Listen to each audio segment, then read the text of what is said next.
I think in the last couple of decades we have seen a diminution of compassion in Australian society. It's incremental. Society doesn't change overnight, but we have seen a reduction of just how much we care. Stories from Manus Island and Nauru bear witness to this. A 2016 leaked report from Nauru exposed what politicians had concealed: at least 2,000 incidents of injury, physical and psychological, to asylum seekers, self-harm, suicide attempts, sexual abuse, depression and PTS. Figures published in The Age at the same time showed that 88% of asylum seekers sent to Papua New Guinea were genuine refugees with a valid claim to protection, almost the same number as boat arrivals in 2012 and 2013, when 90% were legitimate refugees. We abrogated our responsibilities immediately by branding them then as illegals, queue jumpers, economic refugees, potential terrorists. The lies and scaremongering that came thick and fast set the scene for years of mandatory detention on shore, excision of mainland Australia, offshore processing, and the use of Nauru, Papua New Guinea and Cambodia as dumping grounds. More recently, an agreement with the United States has seen 50 asylum seekers pass the extreme vetting process and gain acceptance in that country. But there is no indication of how many America will take. The detention centre on Manus Island is closed, but the remaining 2,000 men fear being relocated on the island because of past experiences with locals who resent them. What will become of them? Who is responsible for them?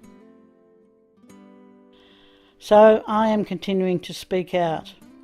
I exhibited my first body of work about refugees in 2013, opened by the Honourable Barry Jones, who said, "The dehumanisation of refugees, who become faceless, nameless and rightless, is our greatest moral stain since the campaigns to hunt down and kill Aboriginal people." That work was shown 3 times in different galleries and talked about those missing, lost at sea and locked up in detention. Each showing required some new work, demanding that I keep drawing, painting and printmaking. Each time I struggled to achieve power within the imagery that reflected the pain I knew the refugees were suffering.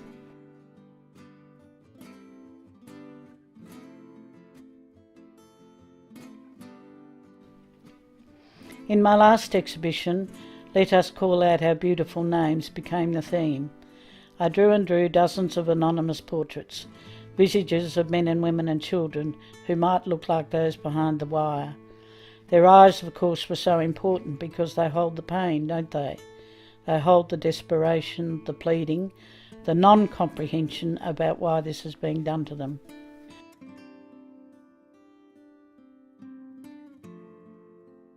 Not only did we lock them up for months and years, we removed their identities, took what vestiges there were of cultural dignity away from them and reduced them to numbers.